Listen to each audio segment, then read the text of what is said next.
खुलुमबाय स्टुडिय'आव दङ आं हेमा नार्जारी बे चेनेलाव सानफ्रोमबो फुं एबा मोनाबिलियावबो खौरां मोननाय जायो। बिनिखायनो नोंथांमोनहा खौरां खोनासंनो मोजां मोनोब्ला आंनि चेनेलखौ साबस्क्राइब खालामना ला। सेथि खौराङाव दङ गिबि मन्थ्रिनि न'आव हाग्रामा महिलारी एजेपिनि आफादगिरि अतुल बरा बिथांमोनहा बरायहैदों। खौरां बिजोङाव मोननाय खौरां बादियै आसाम बिधानसभा बिसायख'थियाव बिपिएफ दोलोआ मोनजि मासियाव देरहासार जाखांनायनि उनाव गिबि मन्थ्रि डक्टर हिमन्त बिश्व शर्माखौ दिसपुराव लोगो हमहैनानै बरायदों बिटिसिनि गाहाय खुंगिरि हाग्रामा महिलारीआ। लोगोसे गिबि मन्थ्रिनि न'आव एसजिपिनि आफादगिरि अतुल बरा आरो मावफुं आफादगिरि केशव महन्त बिथांमोनहाबो गिबि मन्थ्रि डक्टर हिमन्त बिश्व शर्माखौ लोगो हमनानै हामलायथि बावहैनायखौ मिथिनो मोननाय जादों। नैथि खौराङाव दङ जेननायनि उनाव ममता बेनार्जीआ बिबान एंगारनो राजि जायाखै। सोनाब बेंगलनिफ्राय मोनसे मैखोम राजखान्थियारि जौगाथाय नुजादों। 2026 मायथाइनि बिधानसभा बिसायख'थियाव गावनि दोलोनि जेननायनि उनाव ममता बेनार्जीआ बिबान एंगारनो राजि जायाखै। मोनसे खौरांगिरि मेलनि गेजेरजों ममता बेनार्जी बिथाङा बुङो दि बिसायख'थिनि फिथाइया थार रायजो राजाफोरनि बिथोन नङा आरो बे फिथाइनि आन्दोआव मोनसे खैसार होनना अजद होयो। बिथाङा भारतीय जनता पार्टीनि सायाव आखाइ होनायनि अजद होदों आरो बिसायख'थिनि समाव मिरु गोहोखौ गाज्रि रोखोमै बाहायनाय जादों होननानै दाबि खालामदों।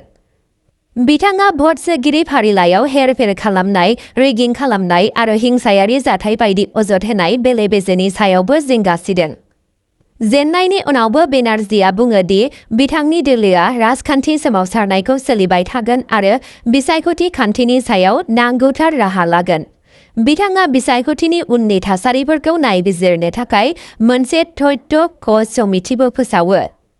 ममता बेनार्जीनि गोख्रों फिनजाथाया बेंगलनि बिसायख'थिनि फिथाइनि उनाव राजखान्थियारि दुंहाव थासारि बांनायनि इसारा होदों।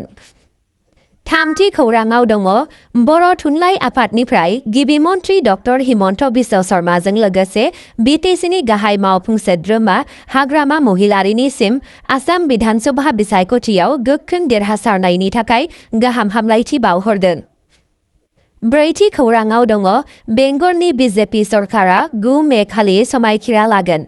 सोनाब बेंगलनिफ्राय मोनसे गेदेर राजखान्थियारि जौगाखांनाय फैदों। भारतीय जनता पार्टीआ गोदान सरकार दानो थाखाय थियारि जादों आरो 9 मे खालि समायखिरा लागोन।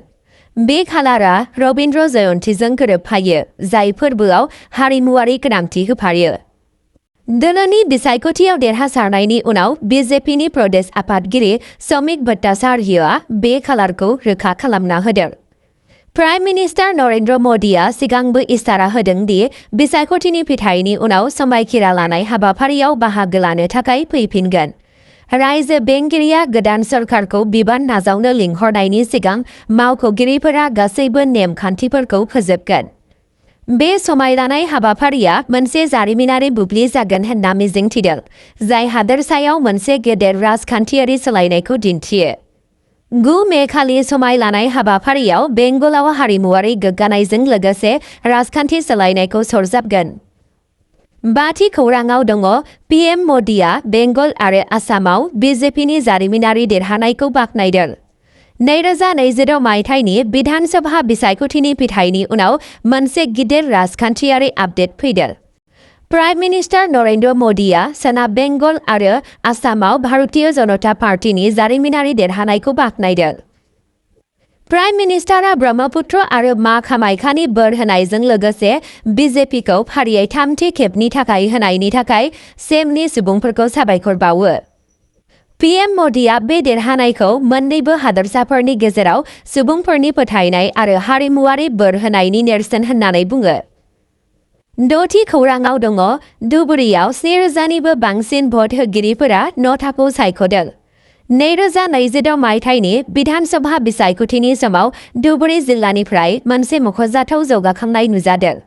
1000निबो बांसिन भट होगिरिफोरा रावनिबो बिजाथिखौ हेफाजाब होयैनि थिरांथा लायो आरो बेनि सोलाय न'टानि राहाखौ नारसिनदों। मावख'आरि खारिथिनि बादिब्ला न'टा गोजौनि जेबो गैयानि सिङाव गासै 7739 भट होनाय जादों। रोंग'साफोरा बुङो दि बियो भटारफोरनि गोजोननाय गैयैखौ दिन्थियो मानोना गोबां सुबुंफोरा बिजाथिफोरनि सायाव गोजोननाय मोनाखै आरो गावसोरनि गोजोननाय गैयैखौ फोरमायनो थाखाय न'टाखौ सायख'दों। न'टाया भटारफोरखौ सुबुंखान्थि खान्थियाव बाहागो लाबाय थानाय समाव गासैबो बिजाथिफोरखौ नेवसिनो खाबु होयो। बे थासारिनिफ्राय मिथिनो मोनो दि भटारफोरा गावसोरनि गारांखौ खोनासंहोनो थाखाय न'टाखौ बांसिनै बाहायगासिनो दं। स्निथि खौराङाव दङ मोनसे भटआ तिरुपत्तुराव 20 बोसोरनि खुंथायखौ फोजोबबाय। 2026 मायथाइनि तामिलनाडु विधानसभा बिसायख'थियाव तिरुपत्तुरनिफ्राय मोनसे सोमोनांथाव फिथाय फैदों। बे मासिखौ द्रविड़ मुनेत्र कझगमनि सासे गागि दैदेनगिरिया खालि मोनसे भटनि फारागथियाव जेननो गोनां जायो। जोबथा साननाया 83,375 भटजों 83,374 भट मोनदों, जाय दिन्थियो दि बिसायख'थियाव मोनफ्रोमबो भटआ बेसेबां गोनांथार जानो हागौ। बे जेननाया बियाबनि गेजेराव दैदेनगिरिनि 20 बोसोरसो गोलाव गोहोमखौ फोजोबदों, जायनि थाखाय बियो बावैसोनि राजखान्थियारि जारिमिनाव मोनसे खाथिसिन बादायलायनाय जानानै थाङो। बे सोमोनांथाव फिथाइया हादोरनाङैनो नोजोर बोनो हादों, सुबुंखान्थियाव भटारफोरनि बाहागो लानायनि गोनांथिखौ फोरमायदों। मोनसे भटआ फारागथि लाबोदों, फोरमान होयो दि मोनफ्रोमबो भटआ थारैनो ओंथि गोनां। 8थि खौराङाव दङ बिटिआरआव UPPLआ 0, BJP BPFआ गासै 15 मासि आवग्रिनो हादों। 2026 मायथाइनि विधानसभा बिसायख'थिनि समाव बड'लेण्ड टेरिटरियेल रिजनाव मोनसे गिदिर राजखान्थियारि सोलायनाय नुनो मोननाय जाबाय। इउनाइटेड पिपल्स पार्टी लिबारेल दिल्लीआ गासै 15 बियाबफोरनि गेजेराव मोनसेबो मासि देरहानो हायाखै, आबुङै जेननो गोनां जादों। फिथाय बादियै BJP आरो BPF मोन्नैबो दोलोआ ओनसोलनि गासै 15 मासिफोराव देरहानो हादों। प्रमद बर'नि दैदेननाय UPPLआ सिगां 2020 मायथाइनि काउन्सिल बिसायख'थिनि उनाव BTRआव मोनसे गोख्रों गोहो महरै नुजादोंमोन, नाथाय 2026 मायथाइयाव दोलोआ बे ओनसोलाव गावनि गासैबो गोहोमखौ खोमाना लादों। बेयो 2021 मायथाइनि विधानसभा बिसायख'थिनि उल्था, जेब्ला UPPLआ गोबां मासि देरहादोंमोन आरो NDAनि देरहानायाव मैखोम बिफाव लादोंमोन। रोंग'साफोरा बुङो दि बे फिथाइया BJP BPF गोरोबलायनायनि फारसे भटारफोरनि सायख'नायाव रोखा सोलायनाय आरो ओनसोलाव राजखान्थियारि गोहोखौ गोख्रों खालामनाय नुनो मोनो। अब्ला दिनैनि खौरां फरायथिनाया एसेनोसै, गोजोन्थों। नोंथाङा भिडिअखौ मोजां मोनोब्ला लाइक, शेयार, साबस्क्राइब खालामना होबानो जाबाय। गाबोननि भिडिअआव लोगो मोनफिनसिगोन, गोजोन्थों।